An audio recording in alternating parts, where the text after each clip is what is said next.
sus propios hijos. Por deuda sí hay prisión, jóvenes. Pero es el único caso. No tarjetas de crédito, no deudas con bancos, no nada. Ningún otro tipo de deuda, ¿oyeron? La única excepción, la negación de asistencia económica, ¿va? Entonces, sí, Gadiel, la parte de que vulnera derechos de los menores, esa acción constituye un delito. Lo encuentran ustedes contemplado en el artículo 242 del Código Penal. Entonces, este artículo establece, ¿va?, de que la negativa en cuanto al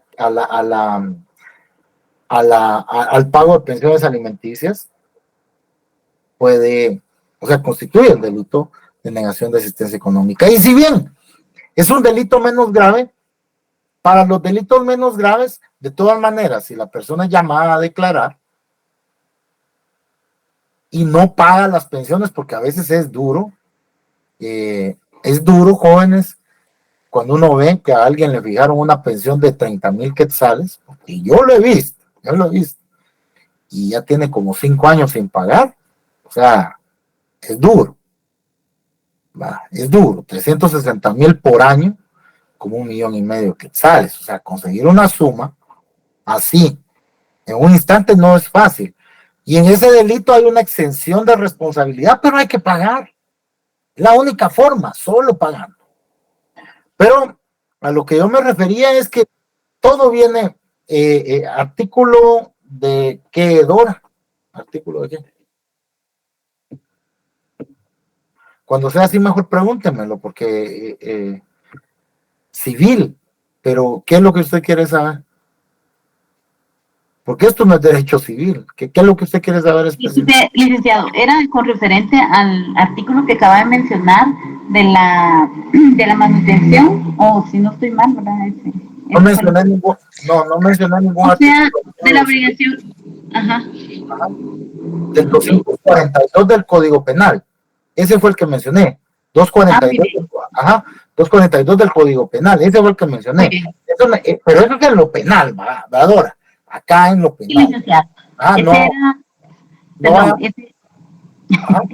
es que sí, yo le había oído que era Código Civil y lo estaba buscando y no lo encontré, pero por eso era mi pregunta, discúlpele. No, Dora, no es Código Penal, 242 del Código Penal, negación de asistencia económica.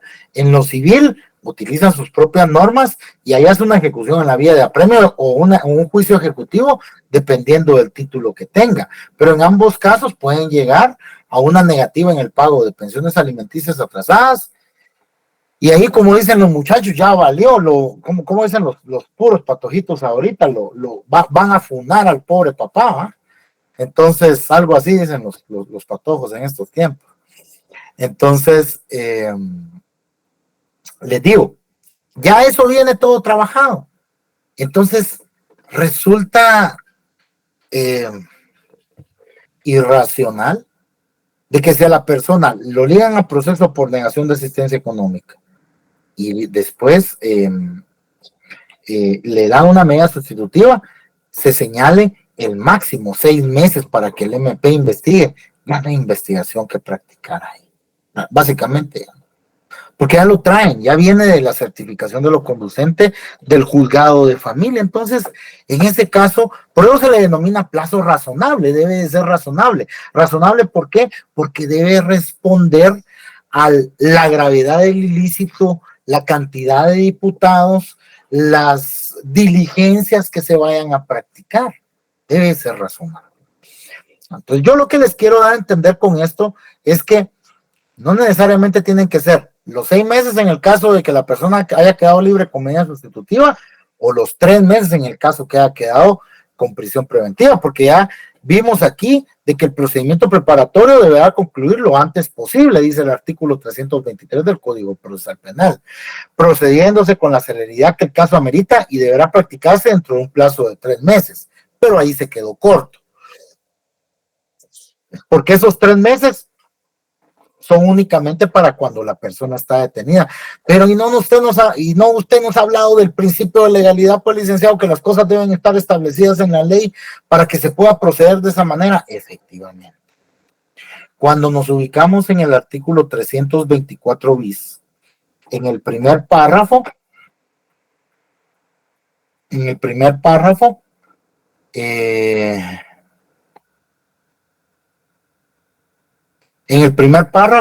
nos dice 324 bis del Código Procesal Penal. A los 3 meses de dictado el auto de prisión preventiva. Entonces, cuando a la persona se le dicta prisión preventiva, se puede otorgar un plazo de investigación hasta por un máximo de 3 meses. Y el 1, 2, 3.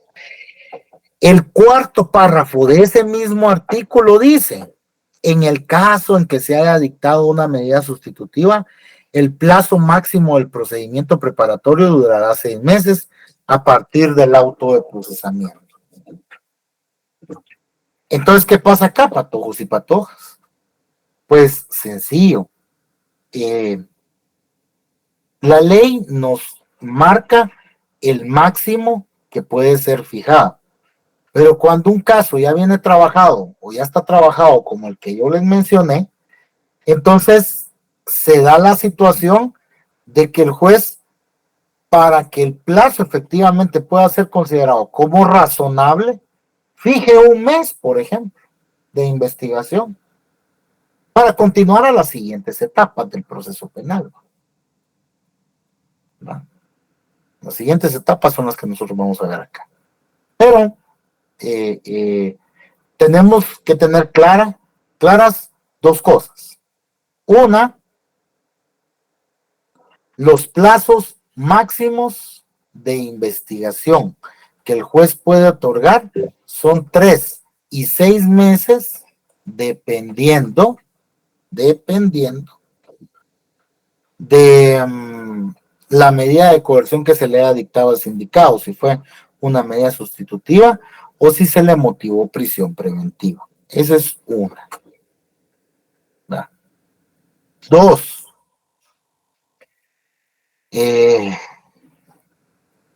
¿Cómo se los dijera yo acá? Ese plazo se puede acortar, porque tal y como lo establece el artículo, ese plazo máximo puede acortarse porque tal y como indica el artículo 323, el procedimiento preparatorio debe concluir, dice deberá, no dice podrá, dice deberá concluir lo antes posible. Entonces, si razonablemente se entiende de que no es necesario otorgar un plazo muy amplio de investigación, entonces lo reducimos. Se reduce. Y ese plazo, una vez reducido, jóvenes, les estoy hablando del deber ser, y esto es algo que en la práctica a mí me incomoda mucho, pero les estoy hablando cómo deben ser las cosas. Una vez fijado ese plazo en la audiencia de declaración, ya no se puede ampliar. Tampoco se puede, ¿cómo es? Prorrogar el plazo o ampliarse, pues, hasta el máximo. Es decir, si el juez dice a la persona se le dio medida sustitutiva por el delito de negación de asistencia económica y si la ley es cierto, fija hasta un máximo de 6 meses de plazo para que el Ministerio Público realice la investigación como el derecho corresponde, acá pues se establece de que las diligencias ya están debidamente practicadas y no existe motivo por el cual se deba de otorgar el máximo establecido en la ley, por lo cual se le otorga al Ministerio Público el plazo de 1 o 2 meses para que concluya con su investigación. Pero resulta que en la práctica, jóvenes, derivado a la carga excesiva de trabajo que se maneja tanto en los tribunales como en el Ministerio Público, a veces uno se encuentra con la sorpresa de que por ahí le envían una notificación a uno indicándole de que el juez resolvió ampliar el plazo de investigación. De ese 1 o 2 meses que había fijado, a 4, por ejemplo, o a 6. Y lo hacen solos, ahí el juez y el fiscal lo hacen solos. Correcto, para mí realmente eso no es correcto. ¿Va? Porque si la ley acá en este caso, en cuanto al momento en el que se está fijando ese plazo de investigación, establece que tanto el MP como la defensa o el sindicato van a tener oportunidad de pronunciarse respecto a esta situación, al plazo de investigación, entonces, ¿por qué piden en primer lugar,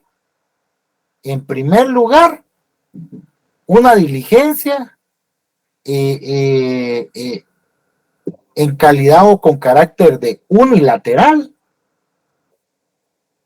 que no está establecida en la ley? Esa facultad de poder solicitar la ampliación del plazo de investigación o que se pueda proceder de esa manera no está establecida en la ley. El Ministerio Público se agarra del hecho de decir, es que ese es un plazo para Ministerio Público y somos nosotros los que manejamos esa investigación. Y se debe de dar porque fíjese que pedimos informes aquí, allá, no sé dónde y por allá y no nos han llegado todavía. Sí, llevan los oficios que pidieron informes aquí, allá y acullá con fecha de recepción de una semana antes de que venciera el plazo de investigación, pudiéndolo haber hecho desde el principio, desde que se abrió la investigación. Entonces, miren, jóvenes, y no estoy de acuerdo, por la segunda razón por la que no estoy de acuerdo es porque como está estructurado este proceso o el desarrollo de la audiencia de declaración para la discusión de el establecimiento del plazo de investigación que debe realizar el Ministerio Público, se garantizó el contradictorio. Se está garantizando el contradictorio. El contradictorio que es un principio en derecho procesal penal que habilita la posibilidad de la contraparte, sea quien sea. Si es el MP, estamos hablando de la defensa. Si es la defensa, estamos hablando del MP. Habilita la posibilidad de la contraparte de poder refutar los argumentos que está presentando su adversario. Eso es el contradictorio. De eso está hecho esta rama del derecho, jóvenes. De eso está formado. Ese es un principio fundamental. Entonces, ¿por qué si de primero sí se garantizó? Después lo hacen solitos por ahí al juez y el fiscal. Y Dios me libre si uno plantea un recurso de reposición.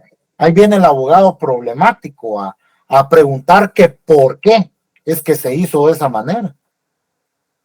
Porque el abogado defensor, en su caso, digámoslo así, tiene la facultad de poder controlar la manera en la que se está desarrollando la investigación también por parte del Ministerio Público. Porque el artículo 315 le otorga a los sujetos procesales la posibilidad de requerirle al fiscal determinada práctica de diligencias.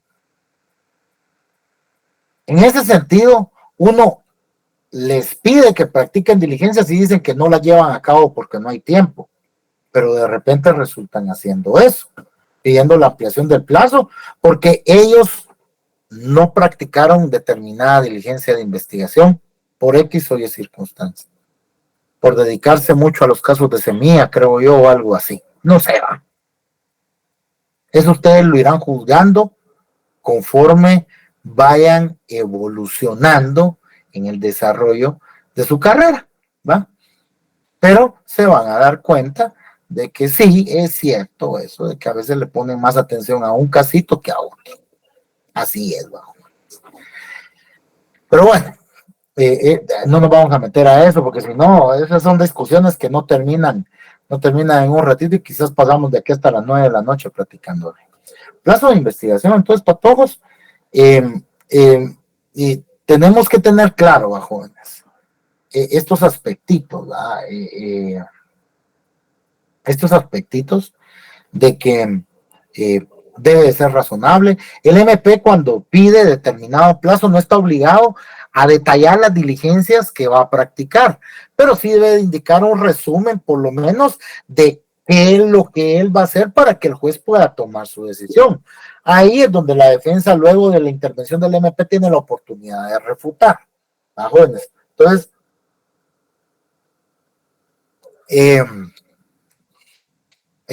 una vez se haya fijado el plazo de investigación, una vez fijado el plazo para que el Ministerio Público formule la investigación, que en atención al artículo 251 es una facultad, con 251 de la Constitución Política de la República de Guatemala, es una facultad que le ha sido delegada a esta institución, la de investigar, ejercitar la persecución penal, la acción penal pública en nombre del Estado de Guatemala. Bueno, una vez fijado el plazo que se va el plazo dentro del cual se va a realizar la investigación por parte del Ministerio Público, debe proceder a fijarse día y hora para dos cosas. La primera, día para la primera y día y hora para la segunda. La primera es la fecha o el día en que el Ministerio Público debe de presentar su acto conclusivo. La primera. La segunda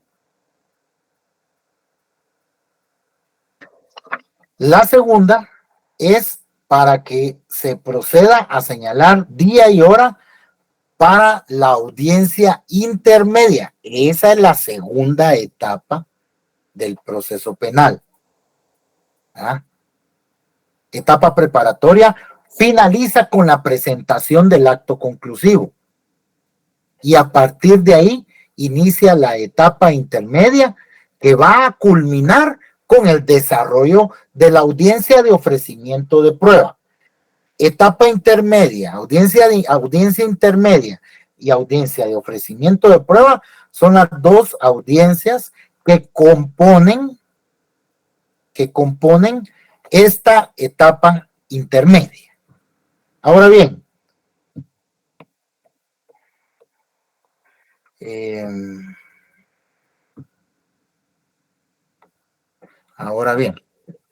solo estoy buscando algo, jóvenes. Denme un minutito.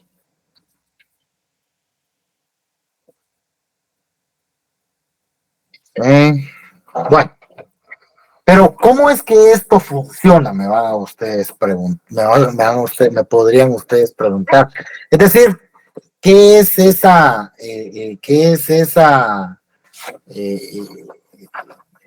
ese acto conclusivo que puede solicitar? ¿Qué es ese acto conclusivo que puede presentar el Ministerio Público? ¿Qué pueden solicitar en él? ¿De qué se trata eso? ¿Cómo es que se fija la fecha? ¿Cómo es que se fija la fecha de la audiencia intermedia? ¿Qué se discute ahí? ¿Qué pasa? ¿Cómo es la cuestión? Miren pues, joven.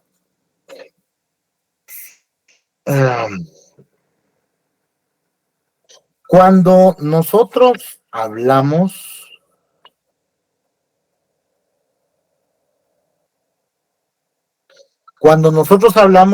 del acto conclusivo, damos cuenta que es aquella petición que el ente encargado de ejercitar la acción penal formula ante el juez contralor y a través del cual o mediante el cual esta institución presenta en qué concluye, en este caso, derivado de la investigación realizada.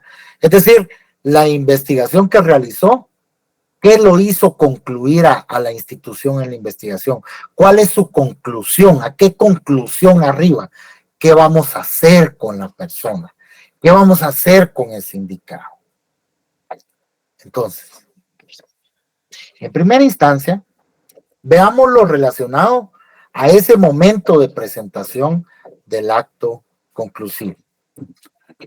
¿Cómo es que se fija esa fecha?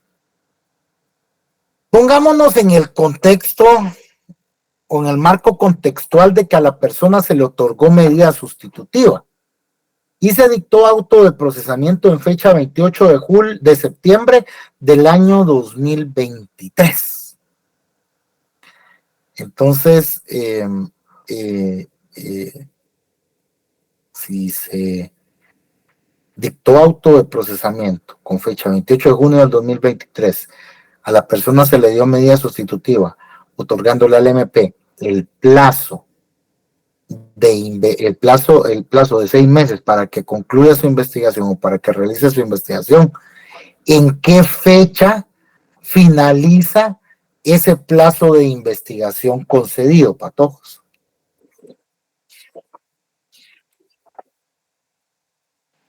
Sería en la fecha de noviembre. A ver, hágame la cuenta. ¿Cómo es la cosa?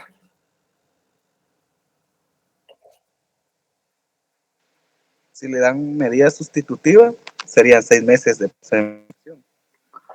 Ajá, 6 meses, va. Entonces, ¿cuándo vencería ese plazo de investigación? ¿Cuándo vencen esos 6 meses? Diciembre. O sea que estamos ahorita en septiembre, octubre, noviembre, diciembre. En diciembre vencen esos 6 meses. En marzo, licenciado. Bueno, va. Entonces esos 6 meses vencen en marzo. ¿Va? Como estamos hablando de meses, va, jóvenes, son 6 meses. Quiero de que ustedes, como ya tienen el mes, me den la fecha exacta en que esos 6 meses vencen. La fecha exacta. Es decir, la fecha, el día, no lunes, martes, miércoles, no. El número, en qué día, en qué fecha vencen esos 6 meses. Créanlo o no, esto es importante. Yo he tenido casos en donde han practicado diligencias fuera del plazo de investigación. Yo lo he tenido. He tenido casos así. Pero si ni siquiera ustedes pueden computar eso, entonces vamos a tener un problema. Amílcar dice, Rosana, dígame. Sí, para mí sería el 28 de marzo del 2024. 28 de marzo del 2024. Hay quienes, Dora, Irma, Milton, José, me dicen 27 de marzo. Va. Los que me dijeron 27 de marzo, uno de ellos dígame por qué.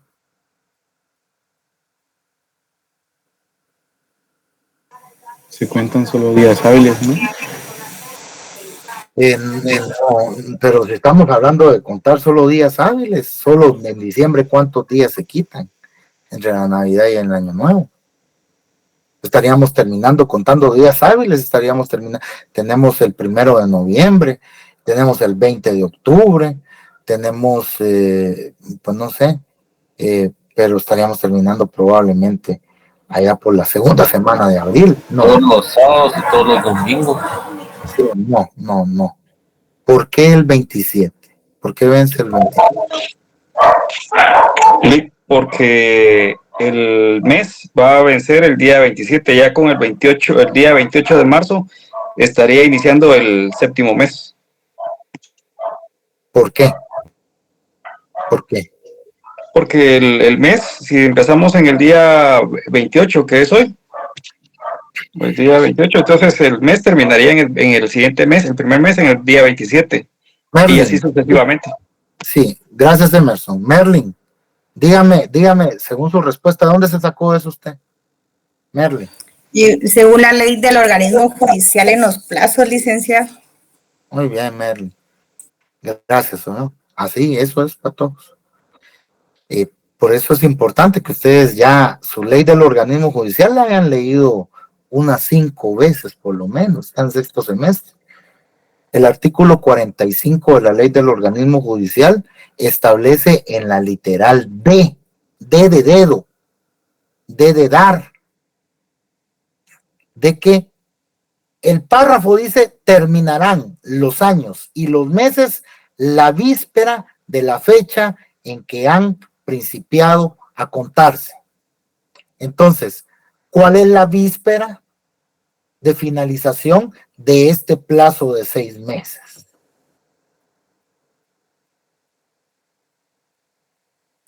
Un día anterior, licenciado.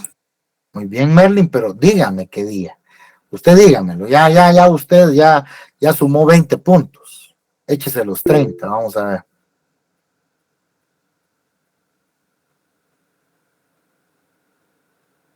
Merlin. Ay, sí, ya no sé. Merlin, si aquí me estuvieron contestando los compañeros. En la víspera. El 27 la víspera. Ahí está, porque 6 meses se cumplen el 28 de marzo.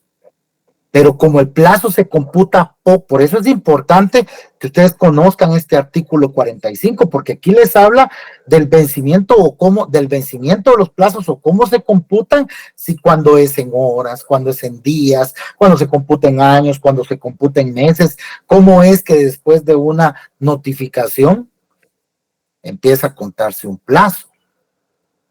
Entonces, según la ley del organismo judicial, con el caso concreto que yo les estoy planteando, el plazo de 6 meses vence el plazo de investigación, es decir, la última diligencia de investigación puede practicarse el 27.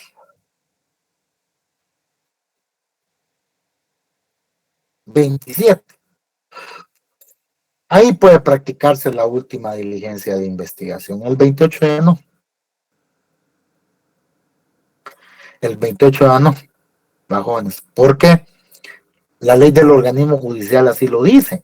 Y vamos a ver, en marzo del 2024, 27 es miércoles, sí es día hábil. Entonces, se puede fijar como fecha de presentación del acto conclusivo el día 28. Así se hace en la práctica, la ley así le manda a uno a hacerlo. En la práctica los jueces a veces lo hacen de una manera diferente, pero en su gran mayoría coinciden en este criterio. Entonces se fija en fecha 28, jóvenes. Estamos fijando porque esto que yo estoy haciendo acá es un ejercicio que los jueces hacen todos los días en este tipo de audiencias. Y lo que hacen es que hacen los cómputos ahí y ellos no, es el auxiliar judicial. Y el auxiliar judicial viene y él le pasa las fechas. Entonces, viene y dice, el juez deberá fijar para la presentación del acto conclusivo y día y hora para la audiencia intermedia, la cual deberá llevarse a cabo en un plazo no menor de 10 días ni mayor de 15 a partir de la fecha fijada para el acto conclusivo. Entonces, miren pues, jóvenes, si el plazo de investigación vence el 28, lo que yo acabo de leer es el numeral 6 del artículo 82 del Código Procesal Penal. Estoy continuando con el desarrollo de la diligencia de declaración porque ahí es donde me establece la forma en la que yo debo de fijar esos plazos. ¿Verdad? Ese artículo 82. Entonces, primero nos dice, usted, señor juez, debe de fijar fecha para la presentación del acto conclusivo. Entonces, ¿cuándo lo vamos a fijar? Cuando el periodo de investigación ya haya finalizado. Cuando el periodo de investigación ya haya finalizado.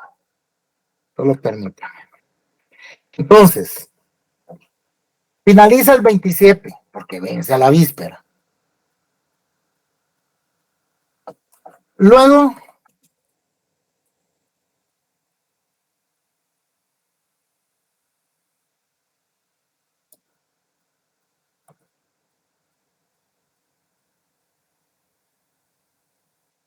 permítanme, quiero ver algo, estoy buscando aquí una cuestión que yo creo que a nosotros nos va a servir. Bueno, entonces, Finaliza el 27 el plazo de investigación. El juez fija la presentación del acto conclusivo para el día 28. Obviamente, miren, jóvenes, para esa fecha no es que de un día para otro se van a hacer las cosas. El fiscal, antes de que le vence el plazo, ya de 15 días antes, 3 semanas antes, ya viene preparando ese acto conclusivo que debe de presentar a más tardar el 28 de marzo del año 2024. ¿Y por qué lo debe de presentar en esa fecha? Porque a partir de ese día 28, según el protocolo de la audiencia de declaración, el juez, dentro de un plazo no menor de 10 días, ni mayor de 15 días, fijará una fecha para la realización de una audiencia intermedia. Entonces, si nosotros estamos hablando de que el plazo de investigación vence el 27, el 28 de marzo, presentan el acto conclusivo, nos vamos a poner a hacer cuentas, jóvenes, porque esto no en todos lados, ni siquiera en la práctica, a veces es fácil aprender. Vamos a hacer cuentas. Pongamos de que la Semana Santa fue en las primeras 2 semanas de marzo, ¿verdad? Para no meternos mucho a eso, ¿verdad? Porque aquí sí cuentan los días hábiles. Esos no menos de 10, ni mayor de 15 días, son días hábiles. Entonces, el 28 de marzo se presenta el acto conclusivo. A partir de ahí, él tiene que empezar a contar 10 días.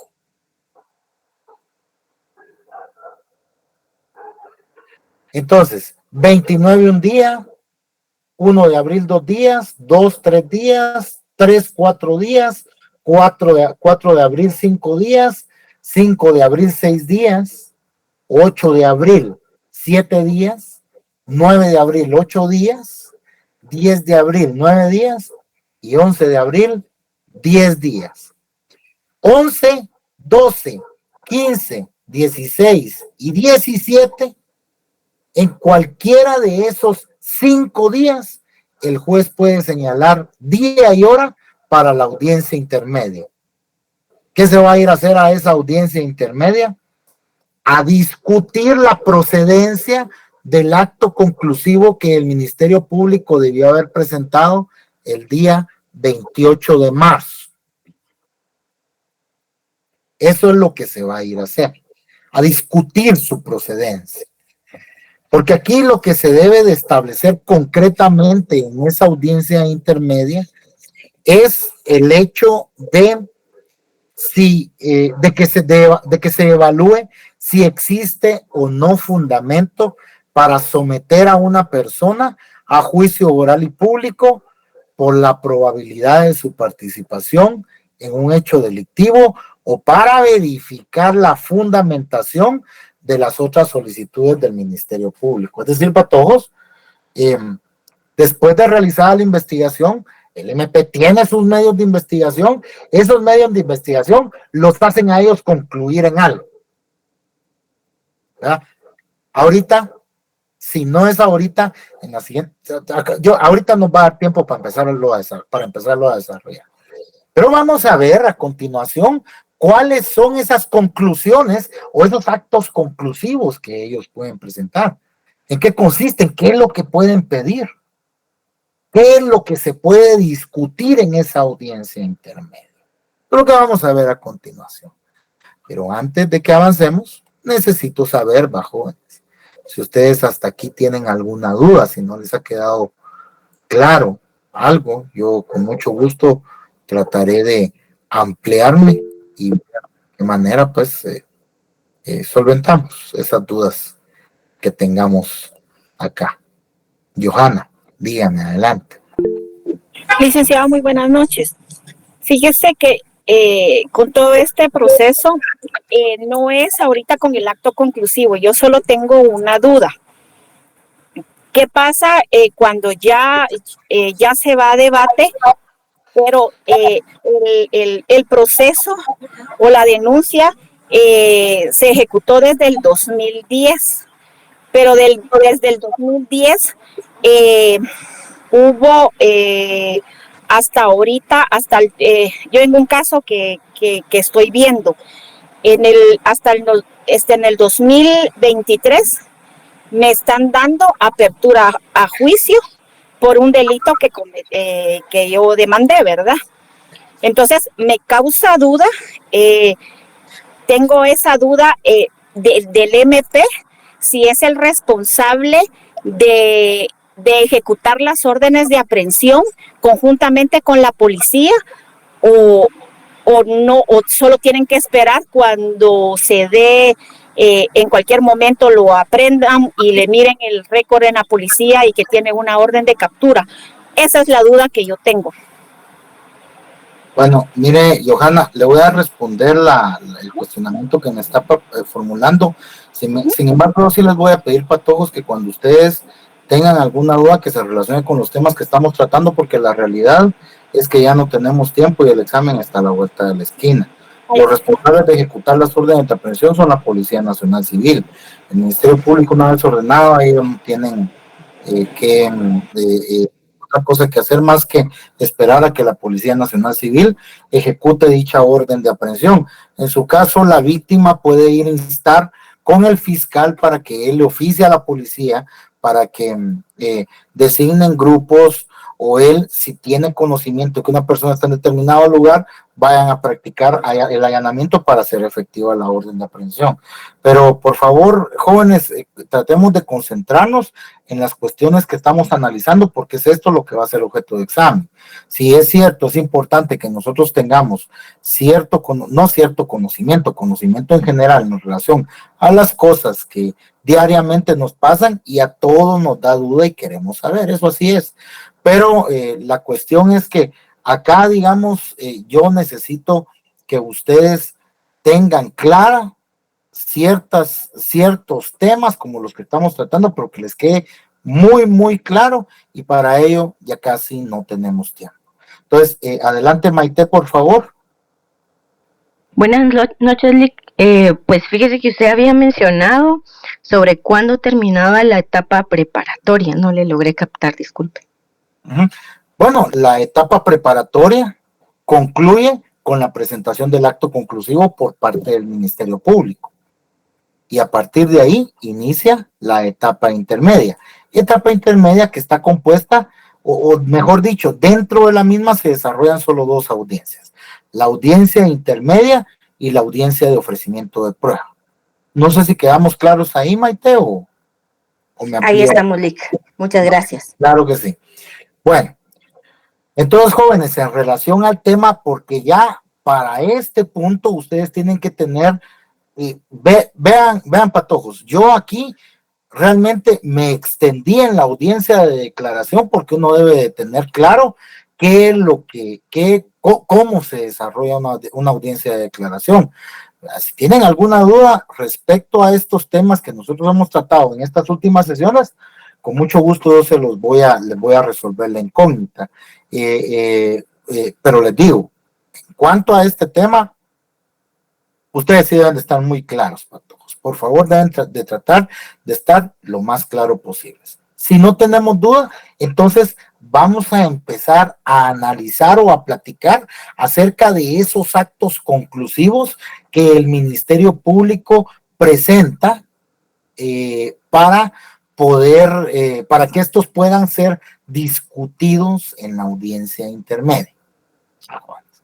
Es decir, se ligó a proceso a la persona, se le dio medida sustitutiva o prisión preventiva, se realizó una investigación dentro de un plazo que el juez señaló, se obtuvieron determinados medios de investigación. Ministerio Público, sobre la base del análisis de esos medios de investigación que logró documentar durante la etapa preparatoria, llega a una conclusión y dicen, miren, fíjense de que aquí estos medios con los que contamos, a mí me arroja una presunción muy fuerte de que el sindicato pudo haber cometido o participado en el hecho que se le atribuye. Entonces, el fiscal yo considero de que es procedente que lo llevemos a juicio. Llevémoslo a juicio, vamos a discutir su situación jurídica a juicio. En ese caso, lo que va a hacer el fiscal es que va a presentar una acusación va a formalizar acusación y solicitar la apertura a juicio. ¿Para qué? Para pasar a la siguiente etapa del proceso penal, que ya es el debate oral y público, ¿verdad? Entonces, este es un acto conclusivo. El escrito de acusación, el memorial de acusación, la formulación de la acusación y la solicitud de apertura a juicio es un acto conclusivo, pero no es el único, jóvenes, que el MP puede presentar. Fíjense, nos posicionamos en otro contexto, ¿eh? Fíjense que de los medios que recabamos el fiscal, ¿va?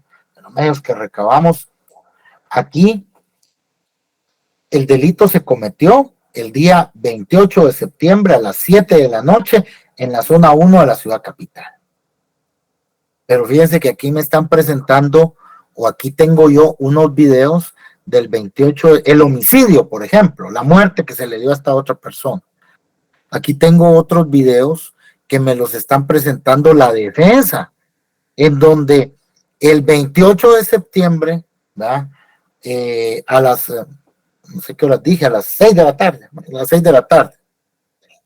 de la tarde, aparece el sindicado en un restaurante allá en Escuintla.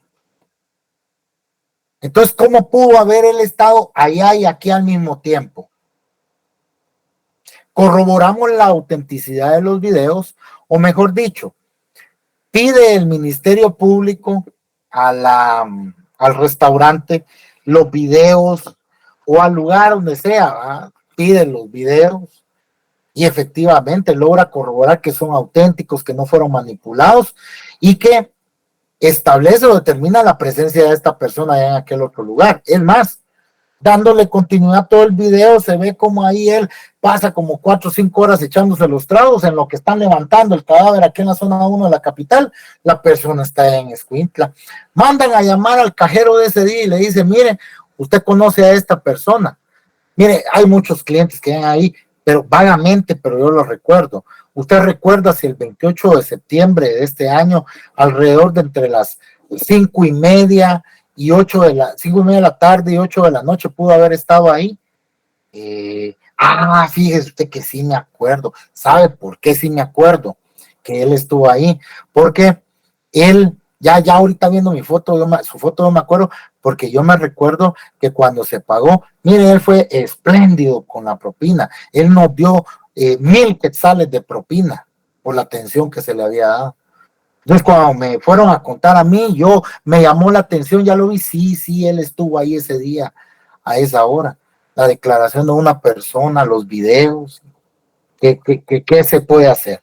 Se va a llevar a juicio a la persona. No se le puede llevar a juicio.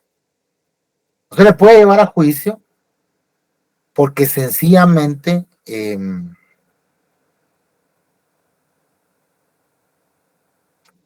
se puede acreditar que dicha persona no pudo haber estado en el momento y en el lugar en donde el ilícito fue cometido. Entonces, ¿qué habrá que hacer ahí? Pues el Ministerio Público,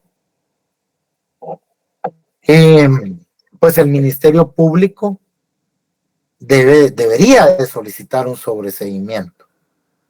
Sobreseimiento, la figura contenida en el artículo 328 del Código Procesal Penal. Esta sí cierra irrevocablemente el proceso. Una vez firme, cierra irrevocablemente el proceso. Entonces, ese es otro acto conclusivo. Sí, fíjese de que tenemos los videos, nos los presentó la defensa, pero no nos dio tiempo de pedirlos, porque el Ministerio Público siempre va tras medios de investigación reales y fidedignos. Y para ellos es real y fidedigno cuando ellos mismos los han solicitado. ¿Verdad? Entonces, pues vienen y sí, tenemos los videos, la defensa nos lo presentó, pero no nos dio tiempo de pedirlos. y tampoco tenemos la declaración que nadie nadie de ahí del restaurante en donde esta persona estuvo que pueda corroborar el hecho de que efectivamente él ahí estuvo. Entonces, existe la probabilidad, la posibilidad de que la persona pues tal vez se haya podido estar en la zona 1, pero existe la posibilidad también de que la persona haya estado allá en ese restaurante en Escuintla. 50 y 50, digámoslo así, bajo. ¿Qué hacemos ahí? ¿Qué se hace? ¿Qué? ¿Cómo procedemos después de haber investigado? Lo ligamos a proceso porque inicialmente, ¿verdad? Inicialmente este proceso empezó por una denuncia y lograron detectar que a la persona se le dio muerte allá en la zona 1 en un vehículo cuyas placas de circulación estaban a nombre de esta persona que estaba en Escuintla. Y por eso lo mandaron a traer, pidieron su orden de aprehensión. Pues por eso lo mandamos a traer. O sea, habían elementos en aquel momento porque el vehículo que estaba registrado a nombre de él, logramos capturar aquí en las cámaras que fue que atropelló a esta persona. ¿Quién iba adentro de ese vehículo? Pero tenemos un 50 y 50, ¿qué hacemos ahí? ¿Existe alguna posibilidad de que se le deje fuera del caso a él? ¿O lo llevamos a juicio? ¿Vamos a discutir su situación a juicio? No. Hay otra figura, hay otro acto conclusivo que se denomina clausura provisional, a través del cual, como su nombre le indica, se clausura provisionalmente el proceso. ¿Para qué? Para que se venga y se puedan recabar aquellos otros medios de investigación que sean útiles para establecer la posible participación o no del sindicado en el hecho que se le atribuye. Ahora bien, jóvenes, les hablé así a grosso modo de 3 actos conclusivos de los cuales nosotros vamos a profundizar, pero no son los únicos, porque vamos a profundizar en relación a estos actos conclusivos, pero no son los únicos, jóvenes. También tenemos el archivo. Hay procedimientos o medidas desjudicializadoras, ¿verdad?, que pueden ser utilizadas en esta etapa intermedia siempre y cuando no hayan sido utilizadas o solicitadas con anterioridad y haya sido rechazada el planteamiento formulado. Está el criterio de oportunidad, está la conversión de la pena, la suspensión condicional de la persecución penal. Tenemos también procedimientos específicos que pueden ser conocidos, o mejor dicho, debe de existir un pronunciamiento dentro de la audiencia intermedia para que estos efectivamente puedan materializarse. El procedimiento abreviado, que es un procedimiento específico a través del cual se abrevia el desarrollo del proceso penal. Es decir, nos evitamos esa etapa de debate oral y público cuando el sindicado aquí, en esta etapa intermedia, acepta el hecho que el Ministerio Público le atribuye y su participación en él. Y por lo cual el juez de primera instancia debe dictar sentencia. También tenemos el juicio exclusivo juicio para la aplicación exclusiva de medidas de seguridad y corrección. Aquí debe de también obtenerse un pronunciamiento para que este juicio se abra, ¿ya? Pero cada uno de ellos los vamos a abordar, tenemos tiempo, vamos a hablar de ellos, tenemos unos minutos aún todavía y vamos a profundizar en cada uno de ellos. Acá en esta gráfica, a todos, acá en esta gráfica, falta un procedimiento específico.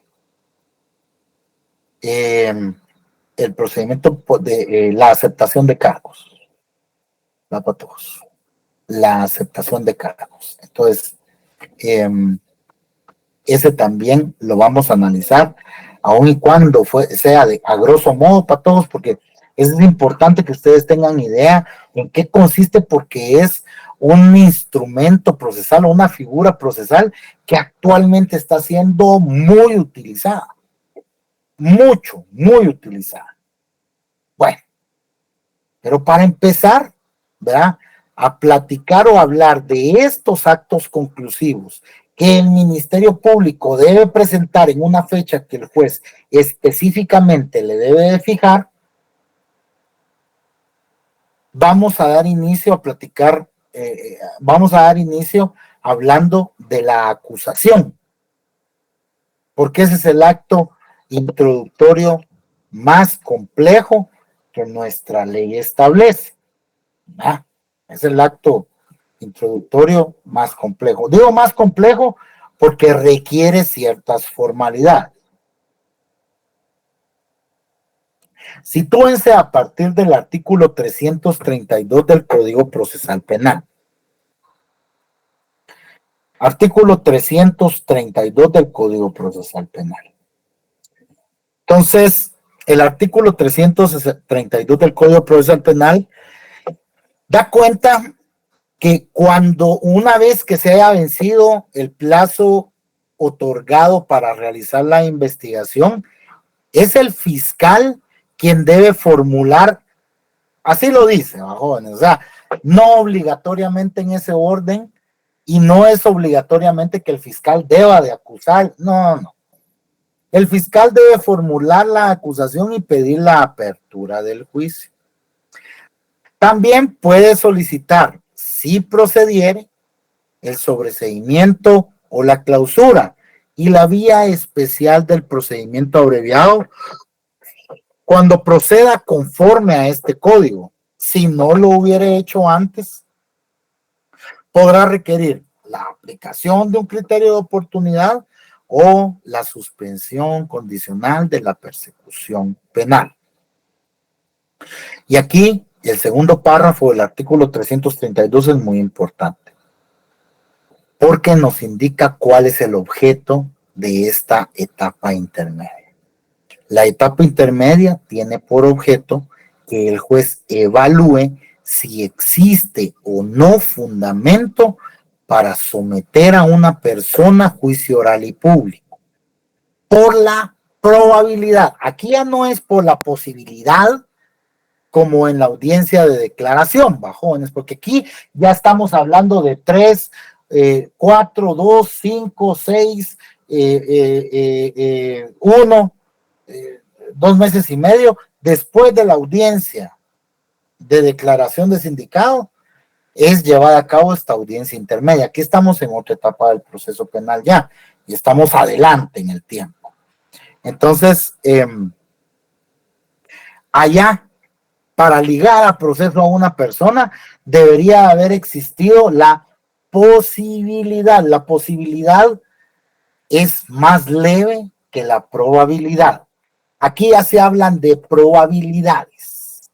Probabilidad de que el sindicado haya participado en un hecho delictivo o para verificar la fundamentación de las otras solicitudes del ministerio. De esa cuenta, aquí el juez va a evaluar si hay una probabilidad o si hay probabilidad que nos oriente o que le oriente a él a creer que el sindicado haya participado en el hecho que se le atribuye. Bueno, para esto no hay parámetros, jóvenes. Para esto sí es algo que se dejó muy abierto en la ley, en la legislación, para que el juez pueda venir y, bueno, examinar los medios que fundamentan el acto conclusivo que el MP está presentando y determinar o decidir si ese acto conclusivo es procedente o no. Entonces, vamos a hablar de la acusación, ya en sí, en forma. La acusación es la acusación es el acto conclusivo a través del cual el Ministerio Público pretende requerirle al juez que se abra juicio y formular o plantear formalmente una acusación en concreto en contra de la persona o en contra del sindicado que se encuentre ligado a proceso. Entonces, Si el fiscal toma la determinación que efectivamente a su criterio también, pero es el juez el que tiene que decidir si manda a la persona a juicio o no.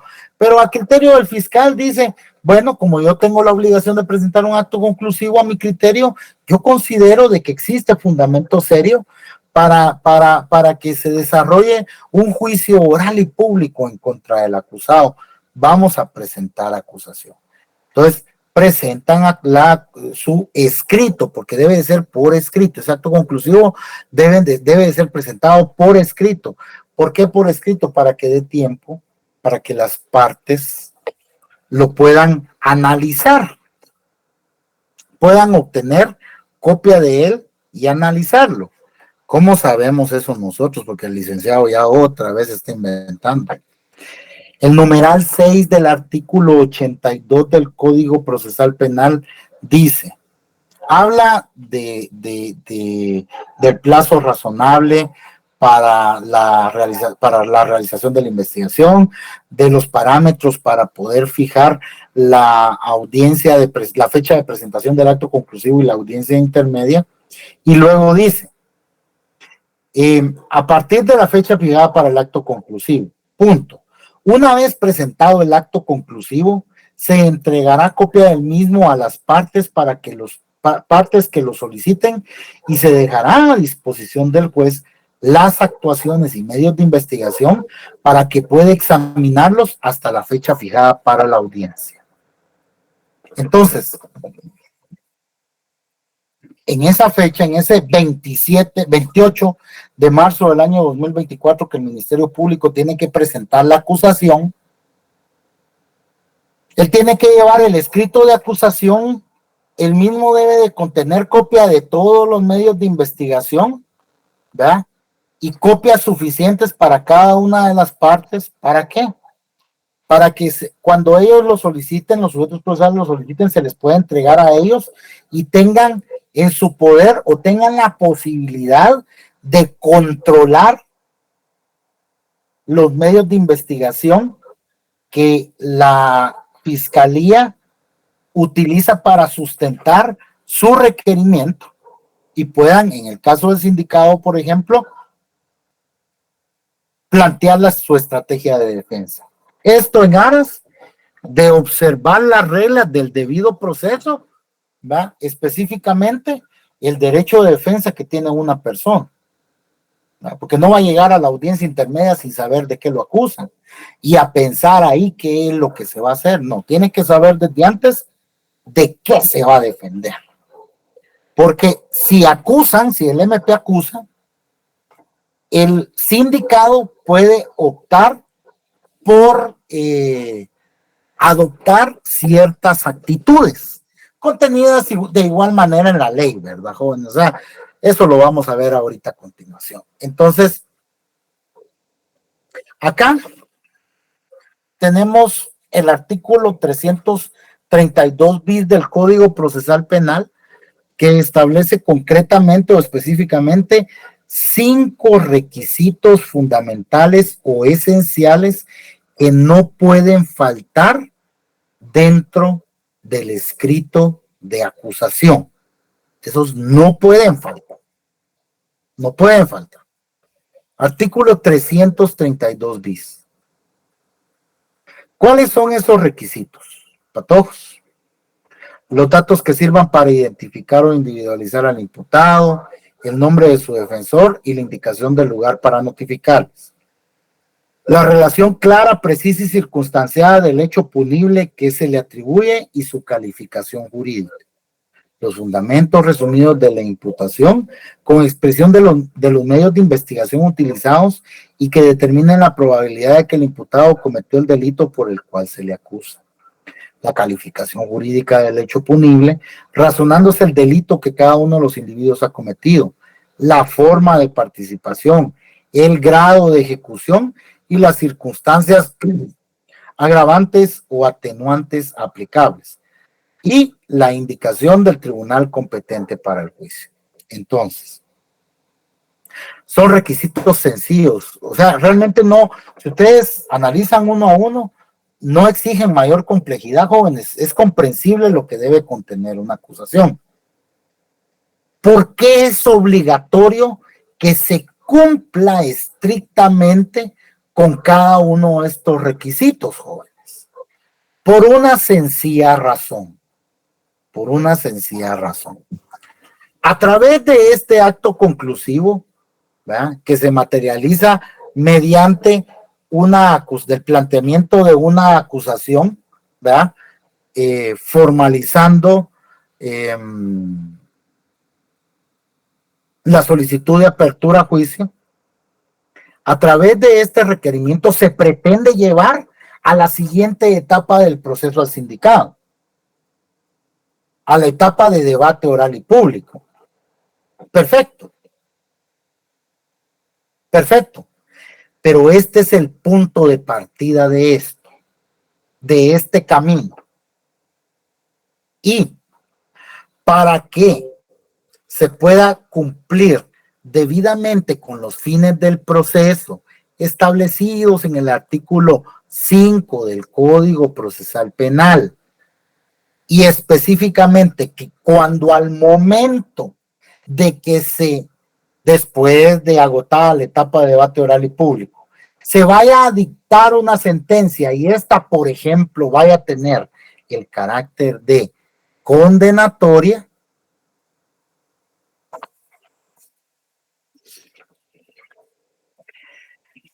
se pueda darle estricta observancia al principio de congruencia.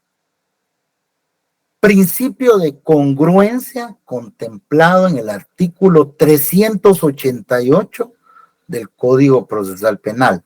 ¿Qué dice este artículo? Este artículo ya está inmerso dentro de la normativa aplicable específicamente a la etapa de debate oral y público.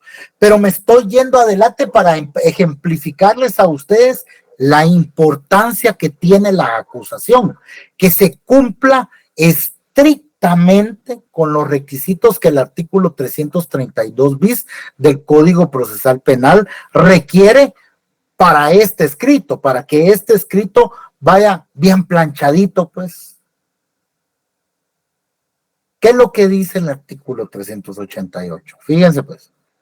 La sentencia no podrá dar por acreditados otros hechos u otras circunstancias que los descritos en la acusación y en el auto de apertura del juicio, o en su caso, en la ampliación de la acusación, salvo cuando favorezca al acusado. Entonces, jóvenes, si la acusación va mal planteada, ¿qué vamos a obtener al momento de que los jueces se sienten a deliberar para poder dictar sentencia?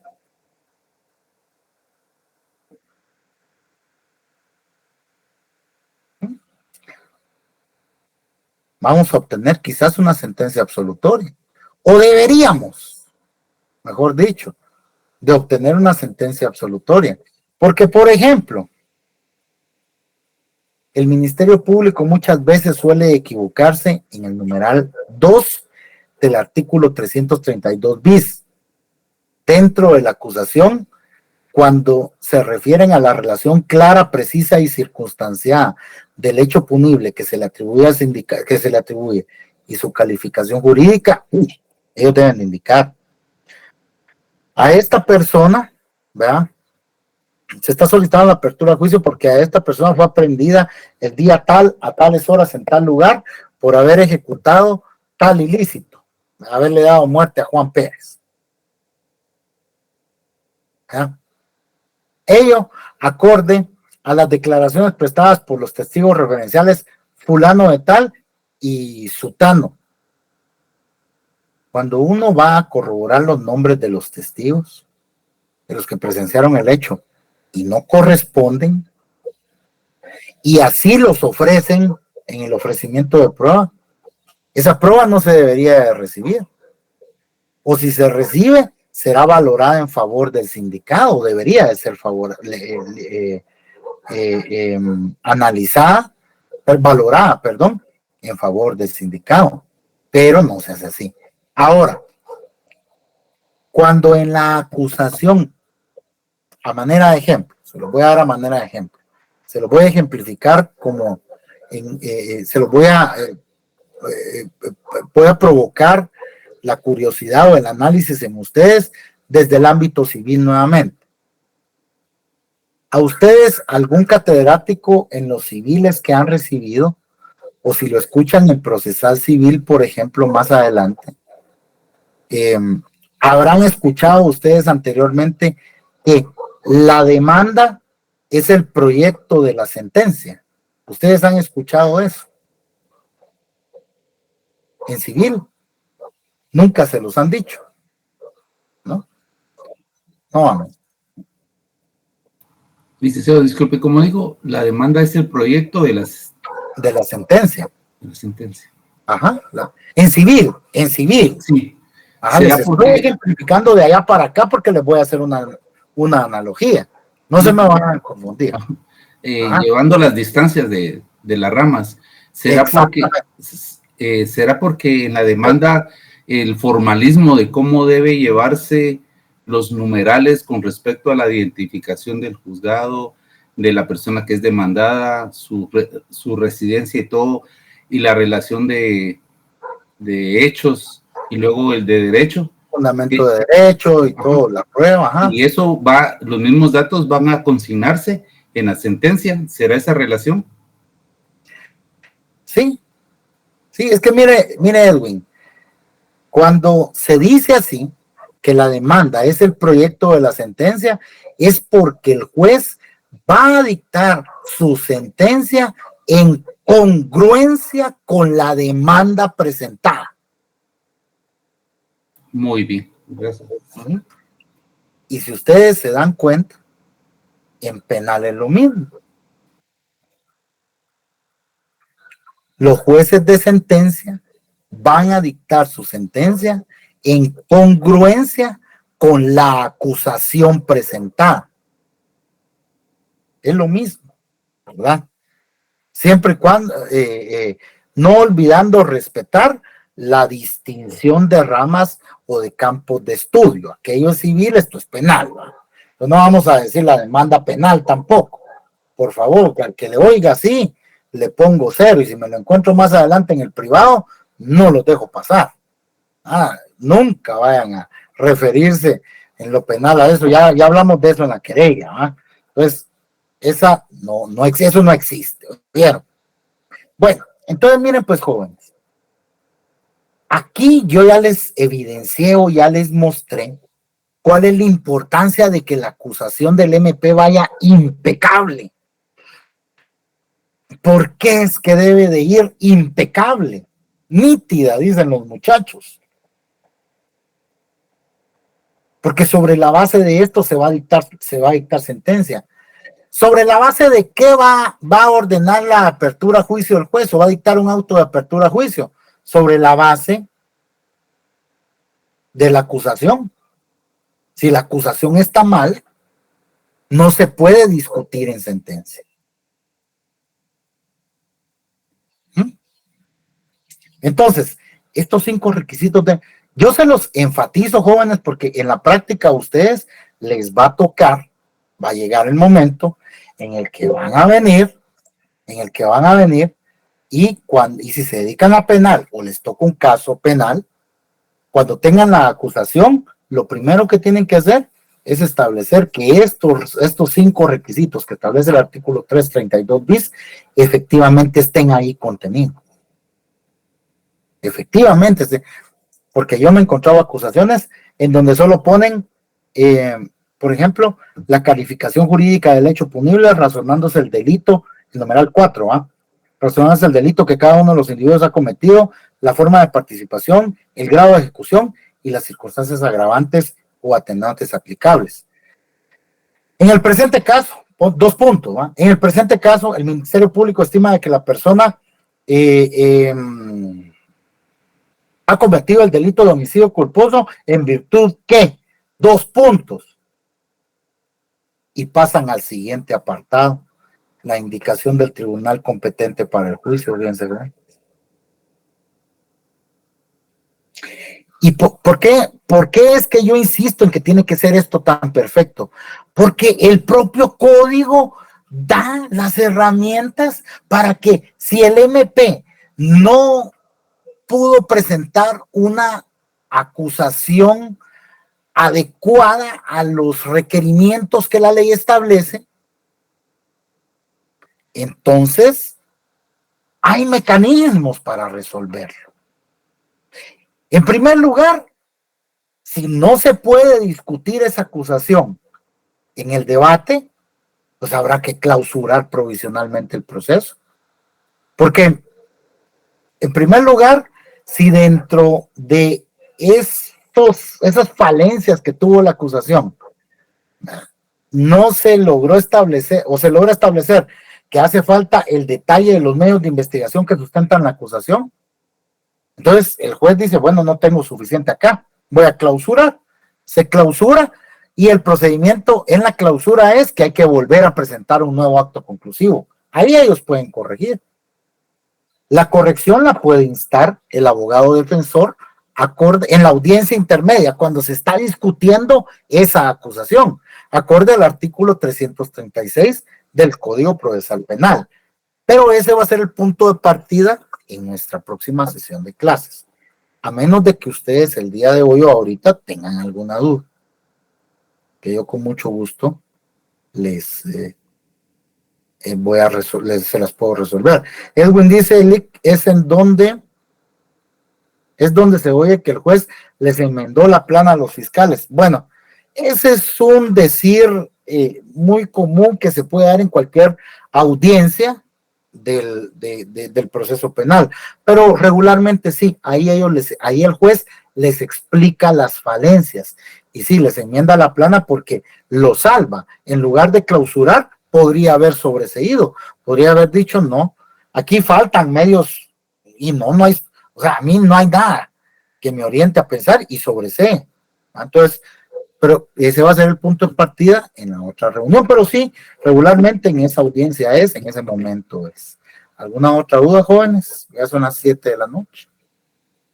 Para que ustedes vayan a las otras clases, van a regañar. Va. Gracias, Lick. Hasta aquí muy claro su clase de hoy. Gracias. Muy amable, Edwin. Gracias. Gracias a todos y todas. Todo claro, licenciado. Nos vemos de hoy en 8 porque el miércoles... Gracias a todos y todas. Porque el miércoles ustedes tienen examen. Entonces nos vemos.